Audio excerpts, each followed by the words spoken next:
பேசணும்னு நினைக்கிறீங்க? அமித்ஷா அவர்கள் கட் அண்ட் ரைட்டாக சொல்லிட்டு போயிட்டாரு. ஃபர்ஸ்டே என்ன சொன்னார்? இந்த மாதிரி எடப்பாடி அவர்கள் முதல்வர்னாரு. அதுக்கப்புறம் அதிமுக தான் முதல்வர் அப்படின்னு சொன்னார். பார்த்தீங்களா, அதில் ஏதோ உள்குத்து இருக்குது அப்படின்லாம் சொன்னாங்க. அப்படி கிடையாதுங்க. அதிமுக முதல்வர் அப்படின்னா அது யார் செலக்ட் பண்ண போகிறாங்க? அதிமுக எம்எல்ஏக்கள். அதிமுகவில் எம்எல்ஏ சீட்டு கொடுக்க போகிறது யார்? எடப்பாடி அவர்கள். அப்போ அவங்க ஆளுக்கு தானே அவர் கொடுப்பாரு, மற்றவங்களுக்காக கொடுக்க போகிறாரு.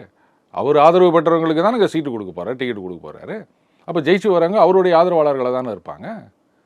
அப்புறம் எடப்பாடி பேரை சொல்லல, அதான் முதல்லயே சொல்லிட்டாரு. இப்போ அண்ணாமலையும் பின்னாடி சொல்லிட்டாரு. இதுக்கு மேலே என்ன குழப்பம் இருக்கணும்? இதுக்கு மேலே என்ன பாஜக சொல்லணும் அப்படின்னு நீங்கள் நினைக்கிறீங்க? தினிக்கும் சொல்லிட்டுருக்கணுமா? இப்போது இந்த பக்கம் பார்த்தீங்கன்னா திடீர்னு திமுகவில் கூட்டணியில் இவர் பெறுகிறாரா போகிறாரா அப்படின்னு ரொம்ப நாள் பேசிகிட்டு இருக்காங்க. அப்பப்போ அண்ணன் திருமாவர்கள் வந்து நாங்கள் இந்த கூட்டணியில் தான் இருக்கின்றோம், பாஜக வரக்கூடாது, அதுக்காக நான் இந்த கூட்டணியில் தான் இருக்கோம் அப்படி இப்படிலாம் சொல்லிட்டு இருக்காரு. எதுக்கு சொல்லணும் அப்படின்றேன். இப்போ என் பேர் அருண், ஏன்னா ஒவ்வொரு தடவையும் வந்து சார் என் பேர் தான் அருண், என் பேர் தான் அருண் அப்படின்னு நான் சொல்லிட்டுருக்கேன். நம்ம தேவையில்லைல்ல.